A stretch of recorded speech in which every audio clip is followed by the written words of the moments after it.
السلام علیکم ورحمۃ اللہ وبرکاتہ۔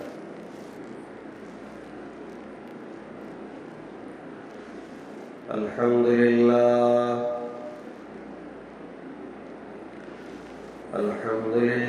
نحمده ونستعینه ونستغفره ونؤمن به ونتوکل علیہ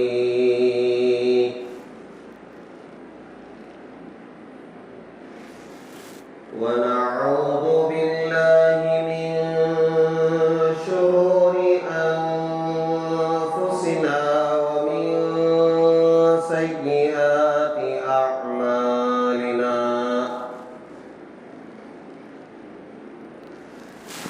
ونعوذ باللہ من شرور انفسنا ومن سیئات اعمالنا من يهده الله فلا مضل له ومن يضلله فلا هادي له ونشهد أن لا إله إلا الله وحده لا شريك له ونشهد أن سيدنا ونبينا ومولانا محمدا عبده ورسوله الذي أرسل بالحق بشيرا ونذيرا وداعيا إلى الله بإذنه وسراجا منيرا أما بعد فقد قال الله تبارك وتعالى في القرآن المجيد أعوذ بالله من الشيطان الرجيم بسم الله الرحمن الرحيم لن ينال الله لحومها ولا دماؤها ولكن يناله التقوى منكم آمنت بالله صدق الله العظيم وصدق رسوله النبي الكريم ونحن على ذلك لمن الشاهدين والشاكرين والحمد لله رب العالمين۔ بزرگان محترم، جیسا کہ آپ نے گزشتہ جمعہ سنا، یہ جو ایام گزر رہے ہیں، ان ایام کی اللہ تعالیٰ کے نزدیک بہت قدر ہے اور یہ ایام بہت فضیلت والے ہیں۔ چنانچہ رحمت دو عالم صلی اللہ علیہ وسلم کی وہ حدیث میں نے آپ کو سنائی جس میں اللہ کے رسول علیہ السلام نے فرمایا کہ ان ایام میں اللہ تعالیٰ کو عبادت کرنا دوسرے ایام میں عبادت کرنے سے زیادہ پسند ہے۔ اس لیے ہم ان ایام میں جتنی عبادت کر سکتے ہو فرائض کی ادائیگی کے ساتھ ضرور کرنا چاہیے، اور اس کے ساتھ ساتھ کچھ اعمال ہیں ان ایام میں کرنے کے جس کو علماء نے 4 اعمال بتائے. ایک عمل تو میں نے گزشتہ جمعہ عرض کیا تھا. اللہ کے رسول علیہ السلام کی حدیث ہے کہ جن کا ارادہ ہو قربانی کرنے کا تو وہ لوگ جب ذی الحجہ شروع ہو جائے تو اپنے بدن کے بال اور اپنے ناخن نہ کاٹیں. اس کی وجہ کیا ہے؟ ایسا حکم کیوں دیا گیا ہے؟ حضرات علماء نے فرمایا یہ حکم اس لیے دیا گیا ہے کہ ان ایام میں حجاج اکرام حج کی ادائیگی کے لیے احرام باندھتے ہیں، اور احرام کی کچھ پابندیاں ہیں جن میں یہ حکم یہ ہے کہ حاجی احرام کی حالت میں اپنے بدن کا کوئی بال نکال نہیں سکتا اور اپنے جسم کا کوئی ناخن نہیں نکال سکتا. یہ ان کے لیے حکم ہے. تو علماء نے فرمایا حاجی احرام باندھ کر کے ان چیزوں پر عمل کرتے ہیں اور اس امید سے کرتے ہیں کہ ہم اللہ کے دربار میں حاضر ہو رہے ہیں، حج کا رکن ادا کرنے کے لیے جا رہے ہیں، حج کا فرض ادا کرنے کے لیے جا رہے ہیں، جس کی بنا پر اللہ تعالیٰ ان کی مغفرت کر دیتے ہیں. تو اللہ تعالیٰ کی خاص رحمتیں اور برکتیں اور مغفرت جو حاجیوں کے ساتھ ہوتی ہے. جو غیر حاجی ہیں، دنیا بھر میں لوگ موجود ہیں جو حج کو نہیں جا سکے، اب ان کے اندر بھی خواہش تھی کہ وہ وہاں پہنچ جاتے، مگر کسی وجہ سے وہ نہیں پہنچ سکے. تو کیا یہ لوگ محروم ہو جائیں گے اللہ تعالیٰ کی مغفرت سے، اللہ تعالیٰ کے رحمتوں سے؟ بس علماء نے فرمایا کہ دنیا بھر کے لوگ جو حج کے لیے نہیں گئے ہیں، آپ بھی ان کی شکل، ان کی مشابہت، ان کی نقل کر لیں. جیسے وہ ناخن نہیں کاٹ رہے ہیں، بال نہیں کاٹ رہے ہیں، ان کی ایک نقل کرتے ہوئے ان کی مشابہت میں ایک عمل ہم یہاں رہ کر کے اس امید پر کریں گے کہ یا اللہ وہاں حاجی تو آپ کی رحمتوں سے، برکتوں سے بہرور ہو رہے ہیں، یا اللہ ہم بھی ان کی مشابہت اختیار کرتے ہیں، ہم بھی بال نہیں کاٹیں گے، ہم بھی ناخن نہیں کاٹیں گے. یا اللہ آپ کی رحمت کا یہ ٹکڑا ہماری طرف بھی متوجہ ہو جائے اور ہماری بھی مغفرت ہو جائے. اس امید پر ہم بال نہیں کاٹیں گے اور ناخن نہیں کاٹیں گے. اور اللہ تعالیٰ کو مشابہت بہت پسند ہے. کس کی مشابہت؟ رحمت دو عالم صلی اللہ علیہ وسلم کی مشابہت، اپنے انبیاء کی مشابہت. مشابہت پر اللہ تعالیٰ مغفرت کے وعدے کر دیتے ہیں.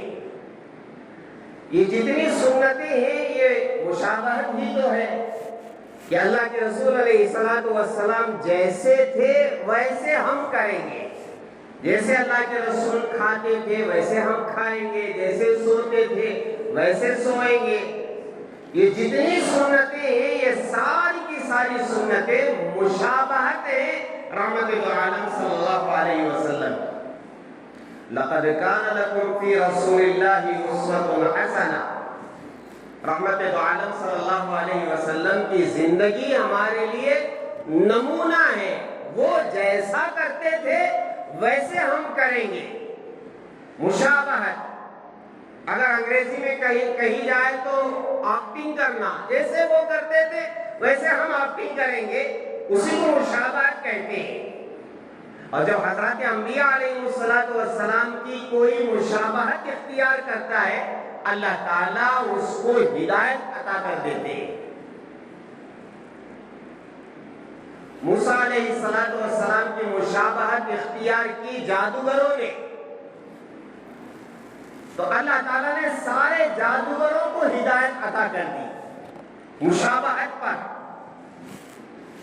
تو یہ ناخن نہ کاٹنا، بال نہ کاٹنا حاجیوں کی مشابہت ہے، اور امید ہے کہ اللہ تعالیٰ اس کی برکت سے ہماری بھی مغفرت فرمائیں گے۔ تو ایک عمل تو یہ ہے۔ دوسرا عمل کیا ہے؟ الحمدللہ بہت سارے مسلمان ان 9 دنوں میں روزہ رکھ رہے ہیں۔ مردوں میں بھی بہت سارے ہیں، عورتوں میں بھی بہت سارے ہیں۔ 1 ذی الحجہ سے لے کر 9 ذی الحجہ تک ایک روزہ رکھنا 1 سال کے روزے کے برابر، اس لیے لوگ روزہ رکھ رہے ہیں الحمدللہ رب العالمین۔ اور جو روزہ نہیں رکھ رہے ہیں کوئی برا کام نہیں کر رہے ہیں۔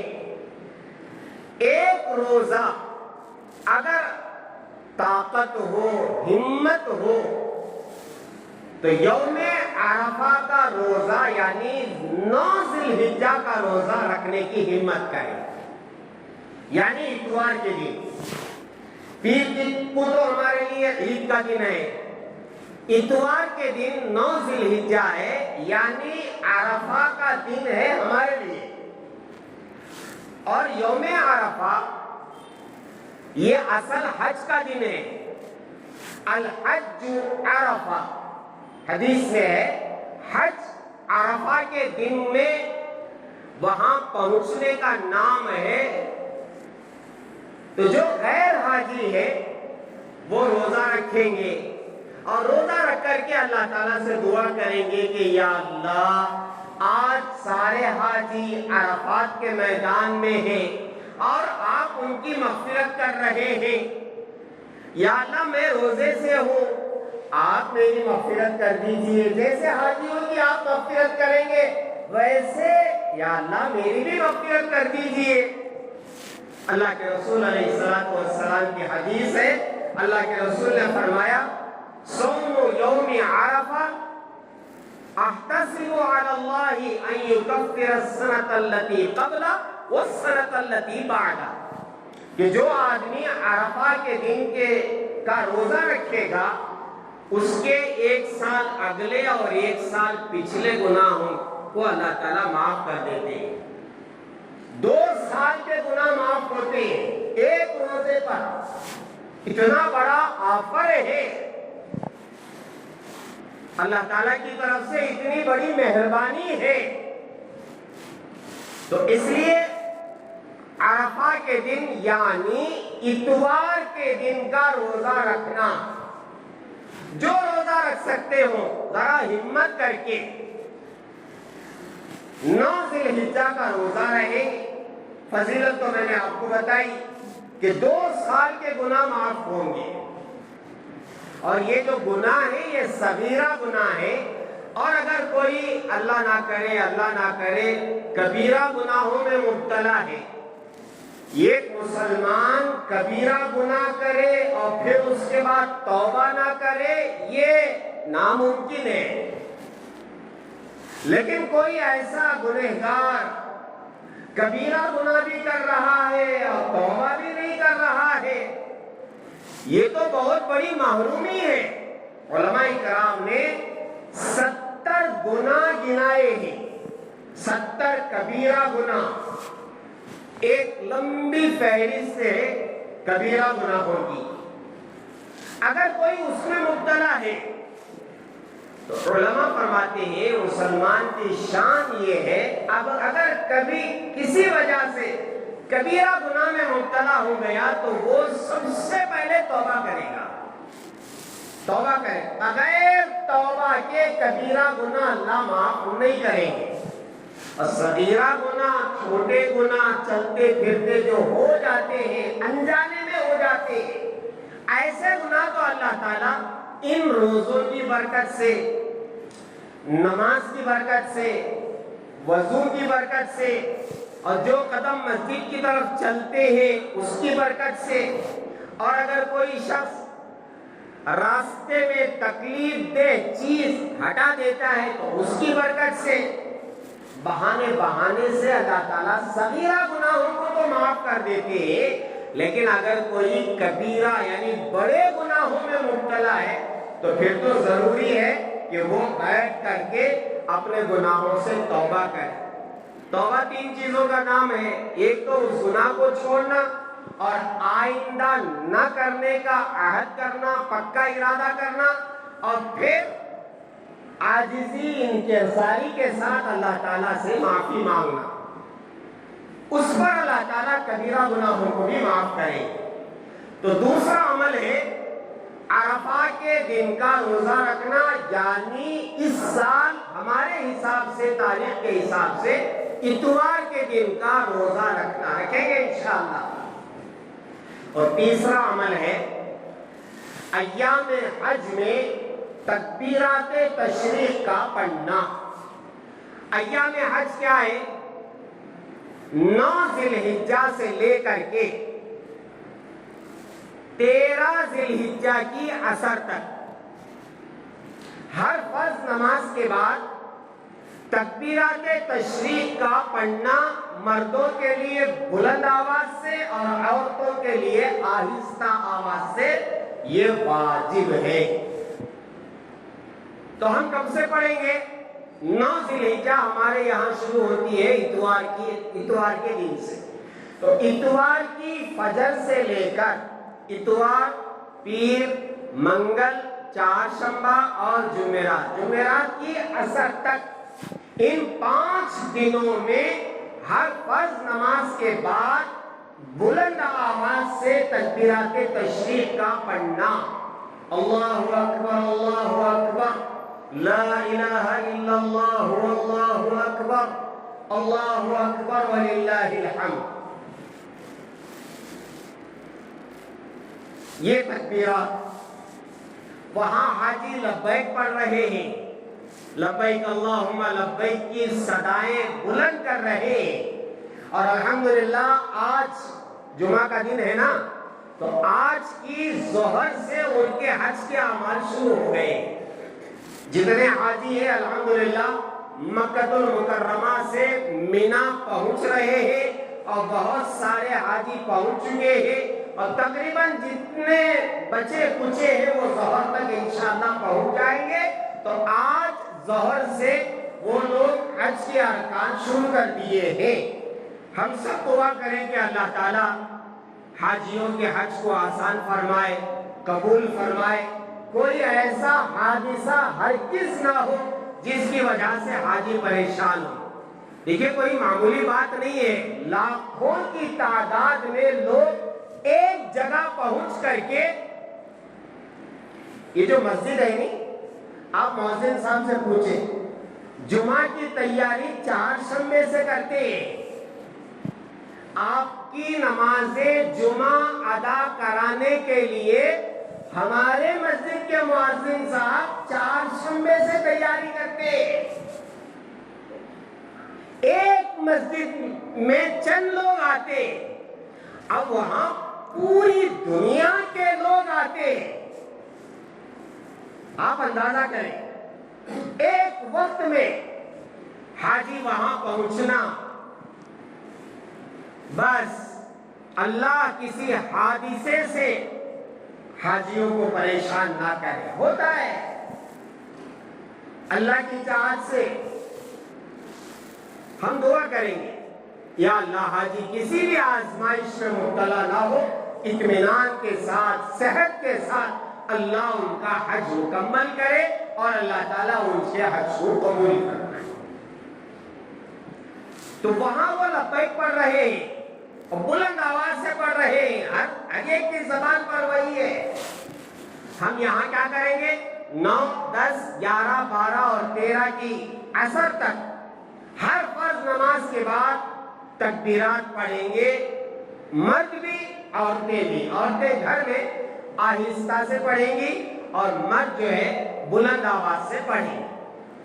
اللہ کا نام بلند ہوگا۔ ویسے تو اللہ کا نام ہر دن ہر وقت بلند ہو رہا ہے۔ اذان کا جو نظام ہے، اس نظام کے تحت میں پوری دنیا میں اللہ کا نام ہر وقت بلند ہو رہا ہے، لیکن خاص طور پر ان 5 ایام میں پوری دنیا کی ہر مسجد میں اللہ کا نام بہت بلند ہوگا، بہت بلند ہوگا، بہت بلند ہوگا۔ تو یہ تیسرا کام ہے۔ اور چوتھا اور آخری عمل ہے قربانی کا۔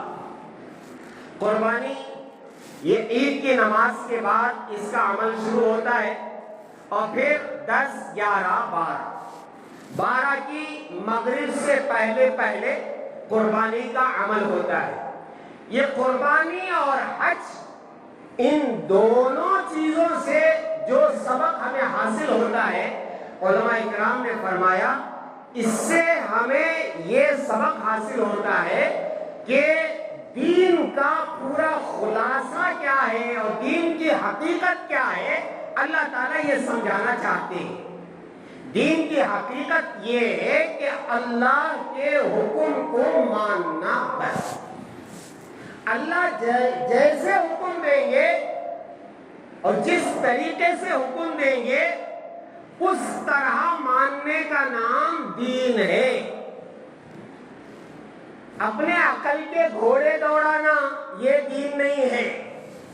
اور اگر کوئی شخص اسلام میں اعتراض کرتا ہے یہ ایسا کیوں ہے، وہ ایسا کیوں ہے، وہ حقیقت میں مسلمان نہیں ہے، وہ منافق ہے۔ مسلمان کسے کہتے ہیں؟ ہر حکم کو بغیر چوں و چرا کے مان لینا، بغیر چوں و چرا کے۔ یہی حج کا فلسفہ ہے، قربانی کا فلسفہ ہے، اور یہی سبق اللہ تعالی ہمیں سکھانا چاہتے ہیں حج اور قربانی سے۔ حج کے اعمال دیکھیں آپ، عرفات کے میدان میں پہنچنا، کب پہنچنا؟ 9 ذی الحجہ کو پہنچنا۔ نہیں اللہ، 9 ذی الحجہ کو بہت وہاں بھیڑ رہتی ہے، لوگ زیادہ رہتے ہیں، اس لیے میں رمضان میں عرفات کے میدان میں پہنچ جاؤں گا۔ حج ہوگا؟ نہیں ہوگا۔ شیطان کو کنکریاں مارنے کا عمل 10، 11 اور 12 اور 13، یہ 4 دن کنکریاں مارنا ہے۔ اگر ان ایام میں کنکری ماریں گے تو عبادت۔ اب اگر آپ کہیں کہ ان 4 دنوں میں وہاں بہت بھیڑ رہتی ہے، بہت رش رہتا ہے، یا اللہ میں ربیع الاول کے مہینے میں جا کر کے وہاں کنکریاں ماروں گا، حج قبول ہوگا؟ نہیں ہوگا۔ پوری زندگی مغرب کے وقت میں مغرب کی نماز، عشاء کے وقت میں عشاء کی نماز۔ اب حج کے ایام میں عرفات کے میدان میں حکم یہ ہے جب سورج غروب ہو جائے مغرب کی نماز نہیں پڑھیں گے، مزدلفہ میں جا کر عشاء کے وقت میں مغرب کی نماز پڑھیں گے۔ اب آپ اللہ سے کہیں یا اللہ زندگی بھر میں ایسا کرتا تھا، یہاں بھی وہی کروں گا، آپ کا حج نہیں ہوگا۔ جیسے اللہ کہتے ہیں، جب جو کہتے ہیں اس حکم کو ماننے کا نام دین ہے۔ سمجھے؟ اگر یہ بات سمجھ میں آ گئی تو سمجھے دین پر عمل کرنا آسان ہے۔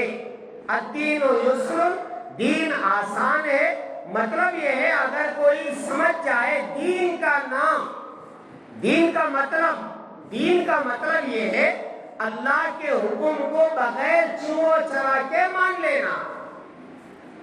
حضرت ابراہیم علیہ السلام خواب میں دیکھ رہے ہیں اپنے بیٹے کو ذبح کر رہے ہیں، یا یہ کہ کہنے والا کہہ رہا ہے کہ ابراہیم اپنے بیٹے کو اللہ کے راستے میں قربان کرو۔ اب صبح اٹھے، سمجھ گئے کہ یہ اللہ کا حکم ہے، اللہ کا حکم ہے۔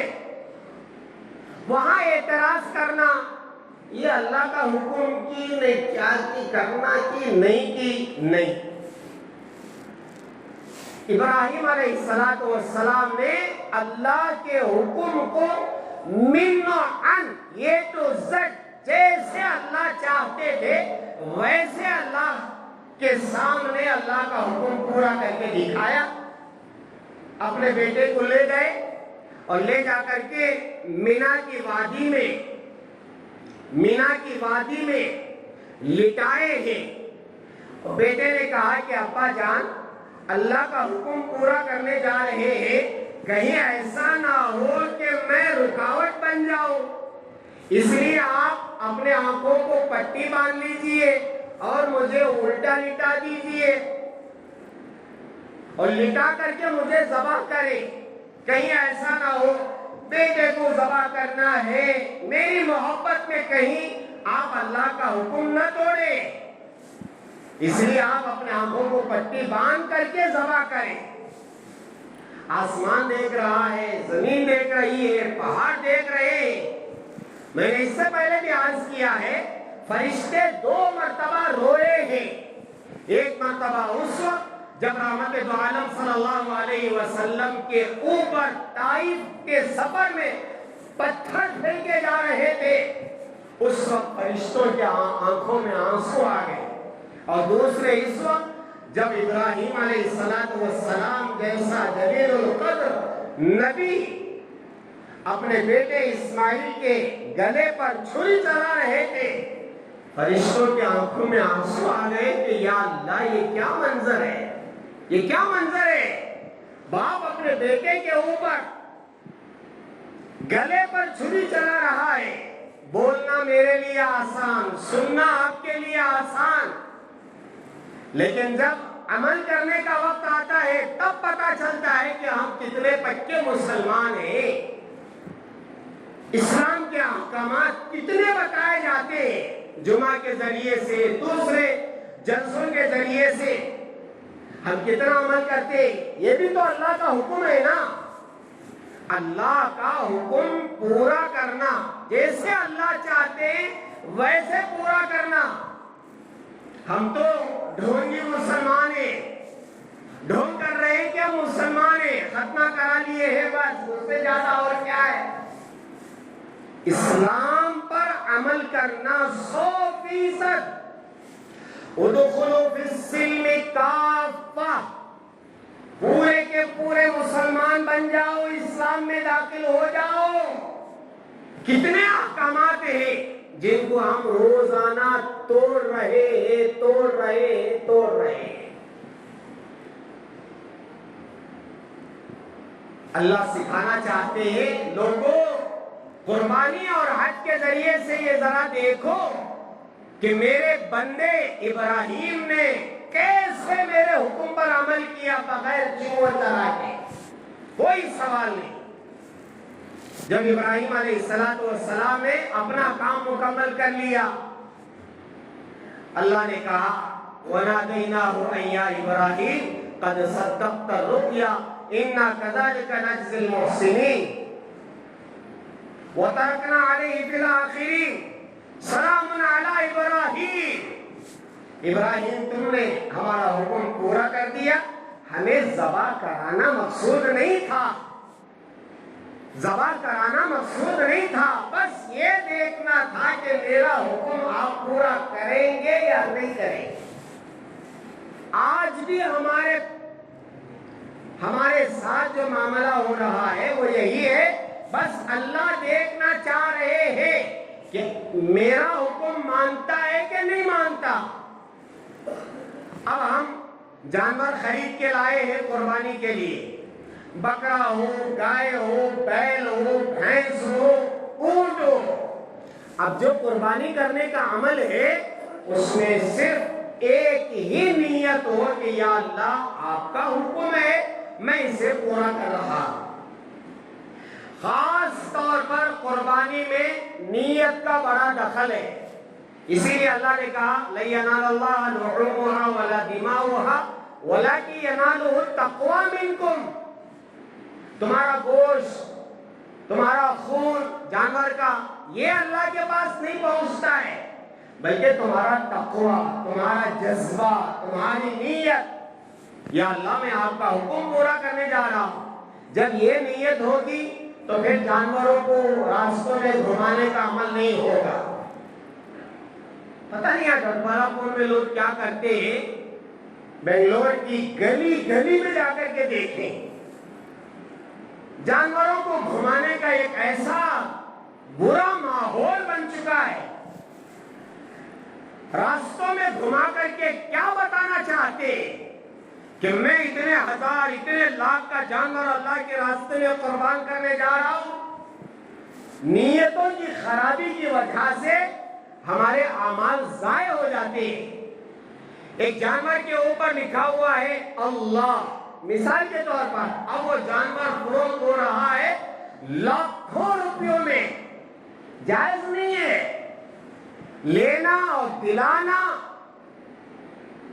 نہیں میرے عزیزو، یہ سارے ڈھونگ ہیں. جیسے میں نے کہا نا، ڈھونگی مسلمان. قربانی اللہ کو راضی کرنے کے لیے دے، جو دے آپ. اگر گائے میں حصہ لے رہے ہیں بہت اچھی بات ہے. اگر آپ کی طاقت ہے بکرا ذبح کر رہے بہت اچھی بات ہے. اللہ کو راضی کرنے کے لیے دیں. اب قربانی کے جو احکامات ہیں وہ آپ کو معلوم ہے. دیکھیے بکرا ایک حصہ ایک آدمی کی طرف سے. گھر میں 10 آدمی ہے، 10 آدمی کی طرف سے ایک بکرا قربانی کر دیں گے، جائز نہیں ہے. بکرا جو ہے ایک آدمی کی طرف سے ہی ہوگا. اس میں 2 نہیں ہوں گے، 4 نہیں ہوں گے، 5 نہیں ہوں گے، 7 نہیں ہوں گے، 10 نہیں ہوں گے. البتہ بڑا جو جانور ہے، گائے ہے، بھینس ہے، بیل ہے یا پھر اونٹ ہے، تو اس میں 7 حصے ہو سکتے ہیں. 7 آدمی مل کر کے ایک گائے خریدے، ایک اونٹ خریدے اور سب کی نیت قربانی کی ہو. اور پھر جب قربان کر دے اس کے 3 حصے کرنا ہے. ایک اپنے لیے، دوسرا اپنے رشتہ داروں کے لیے اور تیسرا حصہ غربا میں تقسیم کرنے کے لیے. اس انداز میں آپ قربانی کریں. جتنا ہو سکے اپنے جانور کے ساتھ محبت کریں، اسے کھلائیں، اس کے ساتھ رہیں. اتنا ساتھ رہے کہ اس کی محبت ہمارے دل میں آ جائے. اور اگر اس کے گلے پر چھری چلے تو ہماری آنکھوں میں آنسو آ جائے. اتنی محبت کریں آپ اپنے جانور سے. یہی مطلوب ہے کہ ہم جانور سے محبت کریں گے اور اپنی محبوب چیز کو اللہ کے راستے میں قربان کریں. اگر خدا نہ خواستہ اللہ یہ حکم دے دیتے کہ ہر ایک کو اپنا ایک بیٹا اللہ کے راستے میں قربان ہونا ہے، ایسا حکم آ جاتا تو ہم کیا کرتے؟ اللہ کے راستے میں اپنے بچوں کو اسلامی حلیہ بنانے کے لیے تیار نہیں اور اسے دین کا علم پڑھانے کے لیے تیار نہیں. اگر اللہ کے راستے میں قربان کرانا ہوتا تو ہم کیا کرتے؟ اللہ کو معلوم تھا کہ یہ انسان ہے اور پھر اتنا بڑا حکم یہ برداشت نہیں کر سکتا ہے، تو اس لیے اللہ تعالیٰ نے جانوروں کو قربان کرنے کا حکم دیا ہے.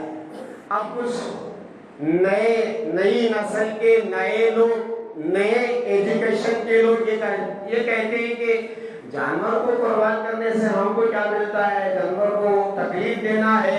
یہ ساری جیسے میں نے کہا یہ سب ڈھونگی باتیں نہیں. ہمارا کام ہے آمنا، سلمنا، صدقنا، سمعنا واطعنا. یا اللہ آپ کا حکم ہے تو بس ہم پورا کر رہے ہیں. سارے عمل میں یہی چیز ہے. ٹھیک ہے، تو یہ 4 چیزیں ہیں. ایک تو بال اور ناخن نہیں کاٹنا، وہ تو کر رہے ہیں آپ. اور دوسرا ہے عرفہ کے دن یعنی اتوار کے دن کا روزہ رکھنا. اور تیسرا ہے تکبیرات تشریق کا پڑھنا یعنی اتوار کی فجر سے لے کر جمعرات کی، اتوار، پیر، منگل، چہارشنبہ، جمعرات کی عصر تک. اور چوتھا عمل ہے قربانی کرنا.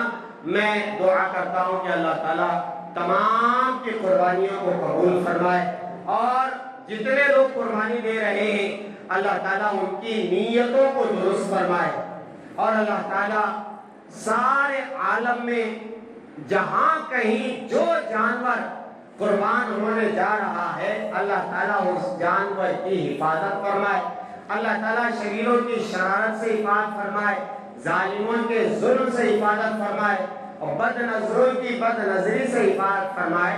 بس ہمارا کام ہے اللہ کو راضی کرنا، دکھلاوا کرنا، واٹس ایپ پر بھیجتے رہنا، فیس بک پر بھیجتے رہنا، اس طرح ہم نے ذبح کیا ہے، اس طرح ہم نے گائے کاٹ، یہ سارے کام نہیں ہونا چاہیے۔ ٹھیک ہے انشاءاللہ اللہ تعالیٰ ہمارے ان اعمال کو قبول فرمائے۔